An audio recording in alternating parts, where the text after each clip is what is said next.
Welcome to YouTube channel of Adarsh Navodaya education group. देखिए part 4 आप पढ़ चुके हैं नरेशन का। उसमें 3 प्रकार के वाक्य, आपका पहला असर्टिव, इंट्रोगेटिव, इम्परेटिव आपने पढ़ लिया। अभी इम्परेटिव में आपने पढ़ा था। उसके बाद 2 वाक्य बचते हैं आपके ऑप्टेटिव और एक्सक्लामेटरी, वो पढ़ते हैं। 4 है ऑप्टेटिव सेंटेंसेज।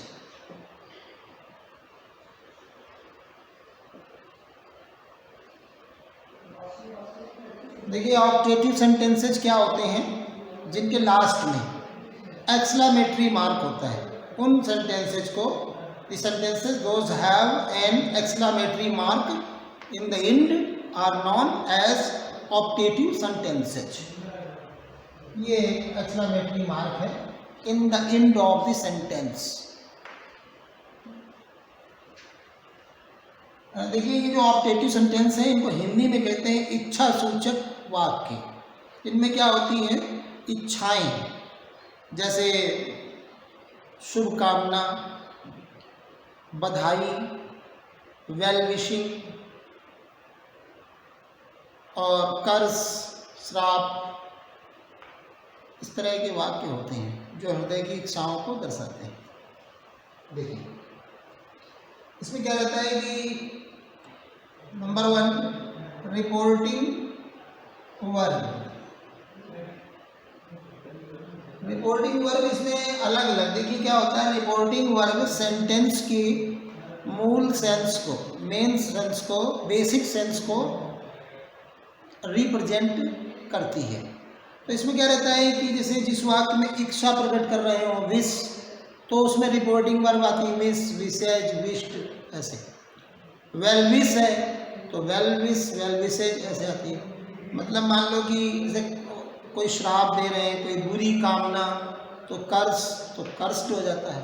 ठीक है, तो अलग अलग वर्ब होती है according to the particular sense. देखिए जैसे मान लीजिए वेल विश हो तो विश कर देंगे मैं। से टू इधर से शुरू करते हैं। से टू, सेज टू और सेड टू।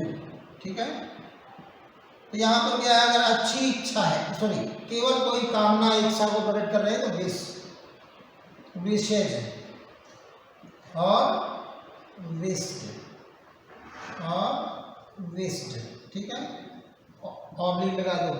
कोई शुभ कामना, अगर हम विश नहीं लिखना चाहते, कोई शुभ कामना है तो वेल विश, वेल विश क्या होगा, वेल विश, वेल विशेज और वेल विश्ड। ओके, देखो मैं आपको बताऊं, जिन वाक्यों में गॉड लिखा हो, शब्द गॉड, ईश्वर, GOD गॉड, उनमें हमेशा प्रे आएगा। ईश्वर से हम प्रार्थना करते हैं हमेशा, तो प्रे भी आ सकती है क्रिया, PRAY, प्रे, प्रेज और प्रेड, जब वाक्य में गॉड आ जाए तो। ठीक है, गॉड आता है तो प्रे। हम कई बार किसी को बुरा भला चाहते हैं मन में, तो curse, CURS, curse, curses, cursed. जब कोई बधाई देते हैं, जैसे कि happy Deepavali, happy birthday to you, और इस तरह से कोई भी बधाई वगैरह देते हैं, तो हम वहाँ पर बिड, BID, बिड, बिड्स और डेट, बधाई देते हैं, ग्रीट करने में, ग्रीटिंग। जब ग्रीट करते, ग्रीट का मतलब होता है बधाई देना, तो बिड आ जाता है। तो इस तरह से आपकी विश हो गई, वेल विश हो गई, प्रे हो गई, कर्स हो गई, बिड हो गई। इस तरह से अलग अलग सेंसेज के अकॉर्डिंग अलग अलग रिपोर्टिंग वर्ब आएगी, ETC।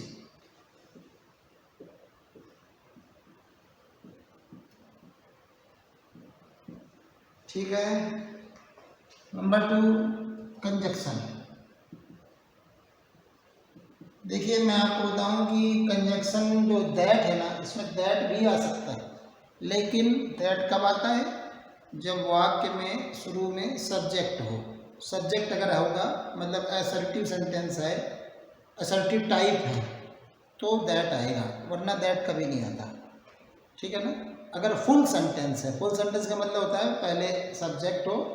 फुल सेंटेंस में कंजक्शन जो होता है, पहला नंबर जैसे मैं आपको बताऊं, अगर सेंटेंस फुल है, फुल सेंटेंस का मतलब होता है जिसका पैटर्न एसवीओ हो। फुल सेंटेंसेस जिनके पैटर्न एसवीओ हो, सब्जेक्ट हो, वर्ब हो, ऑब्जेक्ट हो। ऑब्जेक्ट की जगह अदर भी मान सकते हो अगर, तो इनमें तो कंजक्शन आएगा दैट। ठीक है। जैसे मे गॉड वाले वाक्य होते हैं, मे पहले आता है।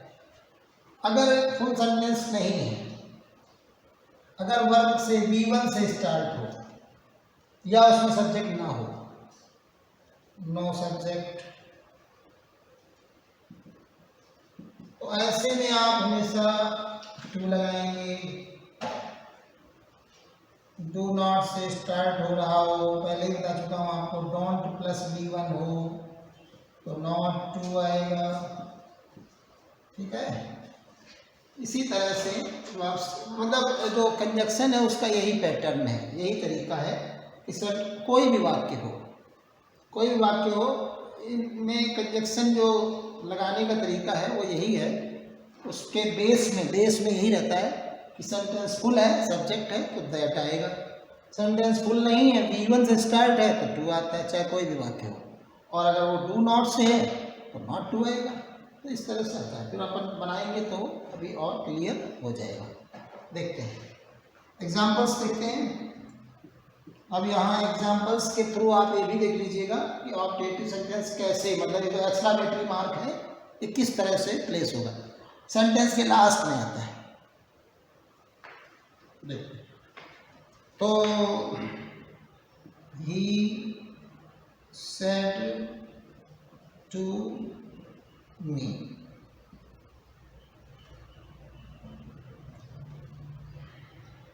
he said to me, wish, well wish, may you live long।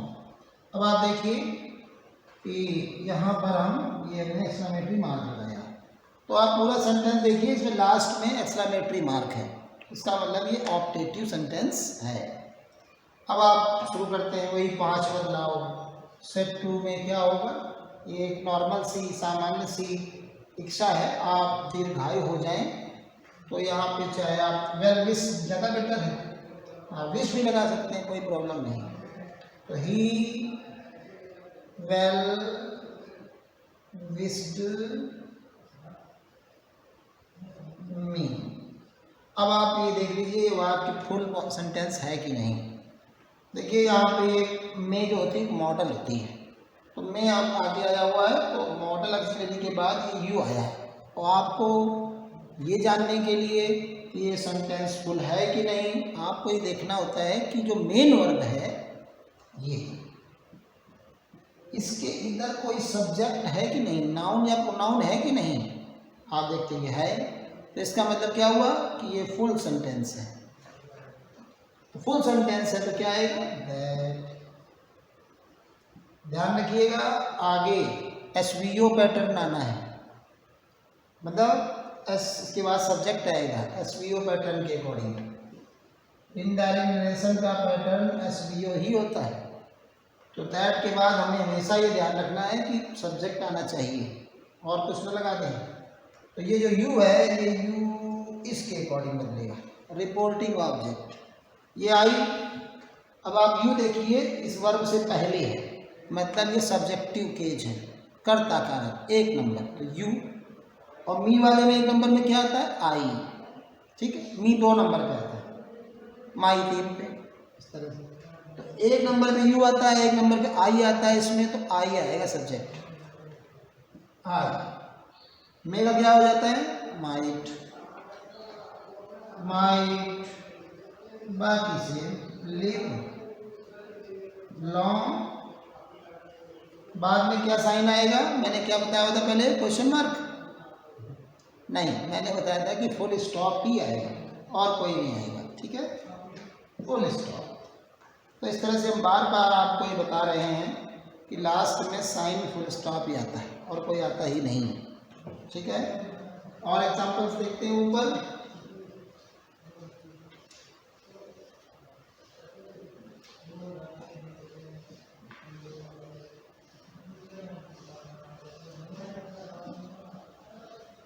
अब आपने देखा कि मे यू लिव लॉन्ग आया। दूसरा वाक्य देखिए, my mother said to me, may God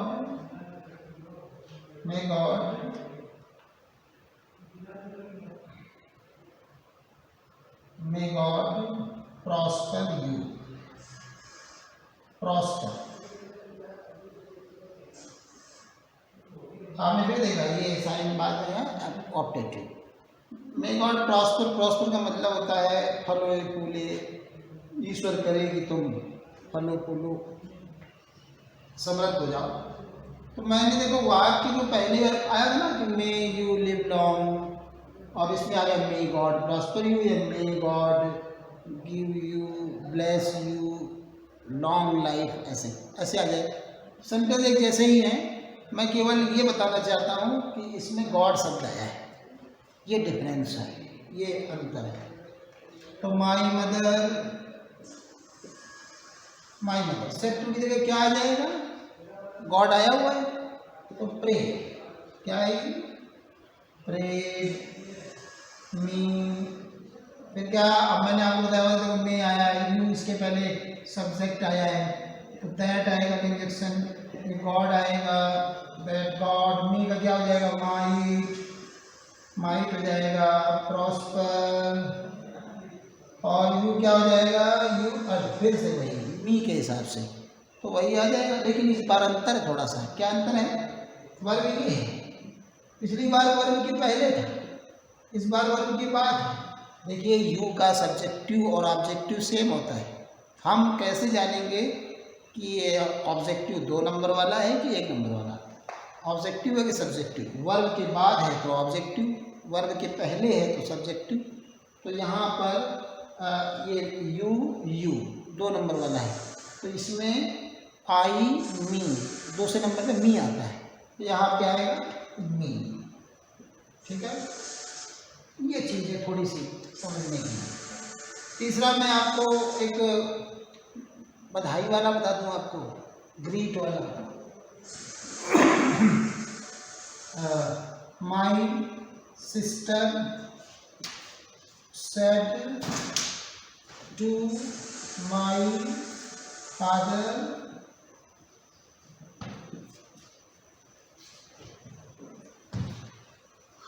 happy anniversary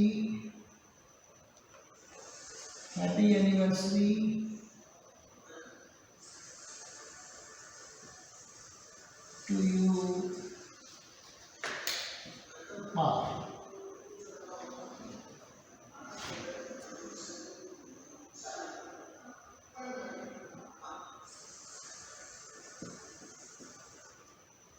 देखिए इसमें कैसे होगा? माई सिस्टर सेड की जगह क्या हो जाएगा?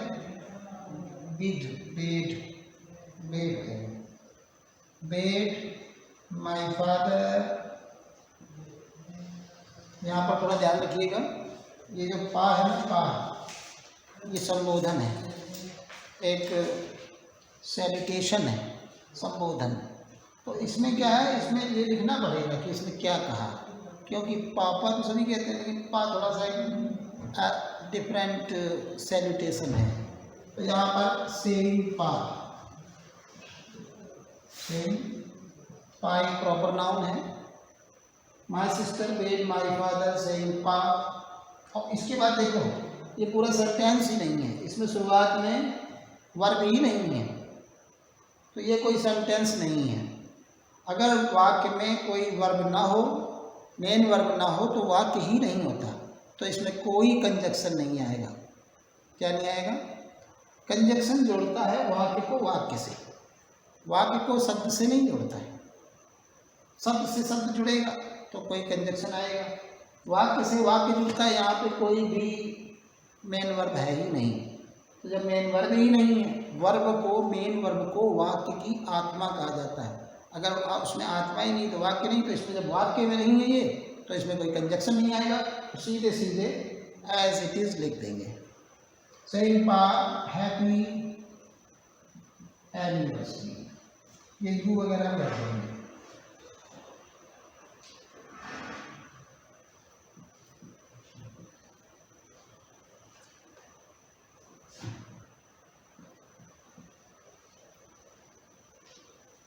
फुल स्टॉप, ठीक है।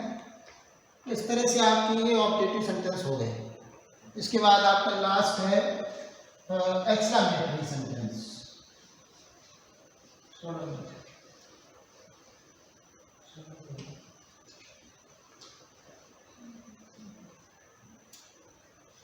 Last fifth exclamatory sentences. Exclamatory MATOTORY exclamatory sentences. Okay, देखिए एक्सक्लेमेटरी सेंटेंसेज में दो साइन आते हैं। There are two sign. पहला एक तो आता क्या है, पहले एक शब्द, एक दो शब्दों के बाद आता है ऐसे एक्सक्लेमेटरी मार्क, और लास्ट में आता है फुल स्टॉप। तो जब दो साइन होंगे तो वो सेंटेंस कौन सा होता है? एक्सक्लेमेटरी। वैसे एक्सक्लेमेटरी सेंटेंस वो होता है the sentences those show sudden feelings of hurt are known as the exclamatory sentences. वे वाक्य जो हमारे हृदय में अचानक उत्पन्न हुई भावनाओं को दर्शाते हैं, एक्सक्लेमेटरी सेंटेंसेज कहलाते हैं। तो इसमें क्या रहता है कि एक वाक्य में कोई पहले एक शब्द आएगा, ओ, अरे या वाह, हुर्रे, ऐसे टाइप में एक वर्ड आता है जो हृदय में उत्पन्न हुई भावना को दर्शाता है। उसके बाद में ये साइन आता है, फिर सेंटेंस आता है, उसके बाद में फुल स्टॉप आ जाता है। देखते हैं, पहले वाक्य ही लिख देते हैं एक।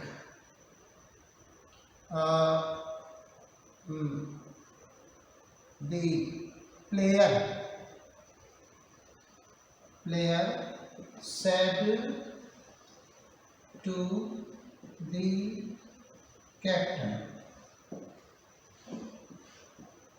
hooray, hooray, we have won the match. Okay, अब आप देखिए यहाँ पे हुर्रे मतलब ये खुशी को, प्रसन्नता को दर्शा रहा है, एक्सप्रेस कर रहा है। इसके बाद ये फुल एक्सक्लेमेटरी मार्क है और लास्ट में फुल स्टॉप है। तो इसका मतलब क्या है कि ये एक एक्सक्लेमेटरी सेंटेंस है। इसमें हम पहले रिपोर्टिंग वर्ब, इसको थोड़ा जगह छोड़ देते हैं। रिपोर्टिंग वर्ब,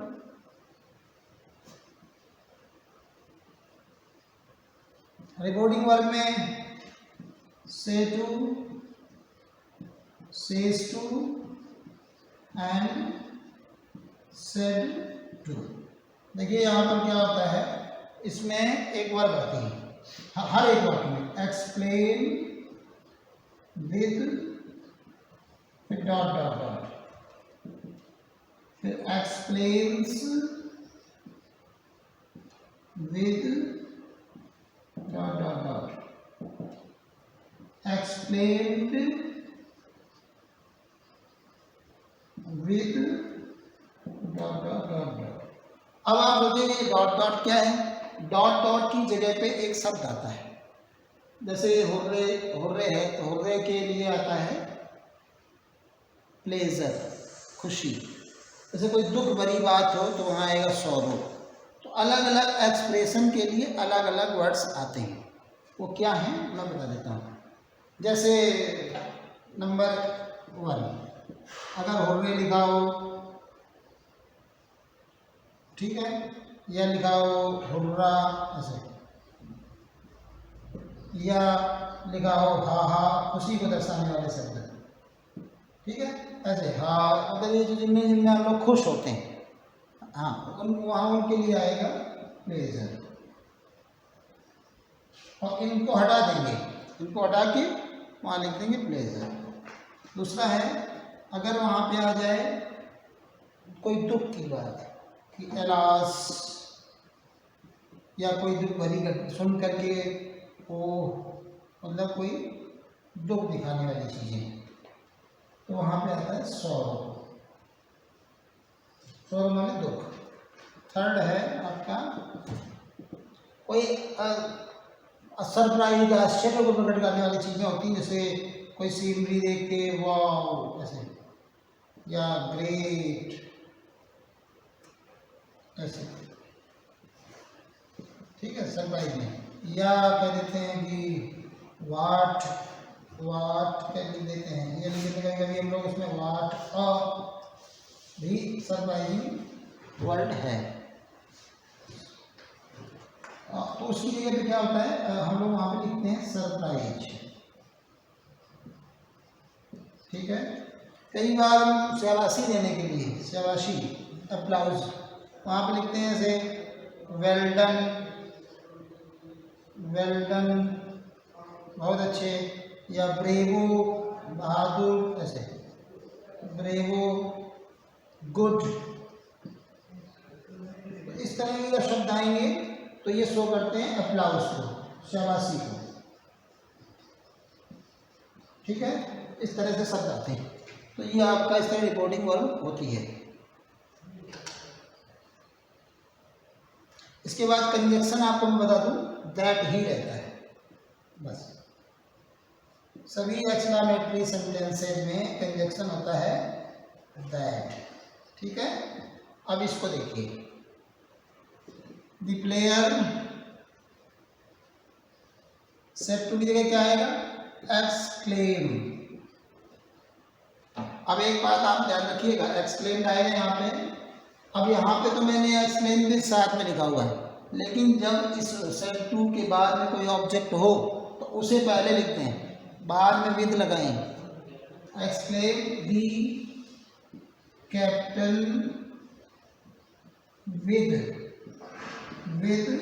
और यहाँ पे क्या था वाक्य में, हुर्रे, सर प्लेजर, प्लेजर। और कंजक्शन क्या आएगा, दैट, कंजक्शन दैट आ गया। और दैट वी का क्या हो जाएगा, इसके हिसाब से ये प्लेयर। लेकिन चूंकि वी हैव, वी क्या होता है, प्लूरल होता है, तो ये वैसे तो थर्ड पर्सन सिंगुलर है, लेकिन थर्ड पर्सन प्लूरल का आएगा, दे हैव का हो गया हैड, और वन वैसे ही रहेगा, वन दी मैच, वन दी मैच। एक एग्जांपल और देख लीजिए जल्दी से,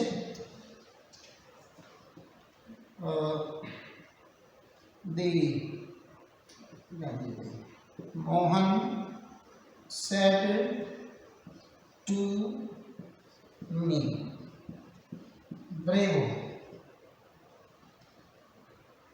alas, your mother is no more. No more means dead. Mohan, देखिए जो मृत्यु की सूचना है ये काफी दुख की घटना है, तो यहाँ पे एक्सक्लेम्ड मी विद सॉरो। कई बार मृत्यु के लिए ग्रीफ भी लिखा जाता है, ग्रीफ। दैट ये हट गया आपका, योर का हो गया ये मी के हिसाब से, my, that my, you me, your mother, my mother was, इसका वाज हो गया, और नो मोर। इस तरह से हमारा ये नरेशन का पार्ट खत्म हो गया। तो आपने इस तरह से दो पार्ट खत्म हो गए, एक वॉइस और एक नरेशन। इनमें कोई भी प्रॉब्लम होने पर कमेंट बॉक्स में बताएं। ठीक है, थैंक यू।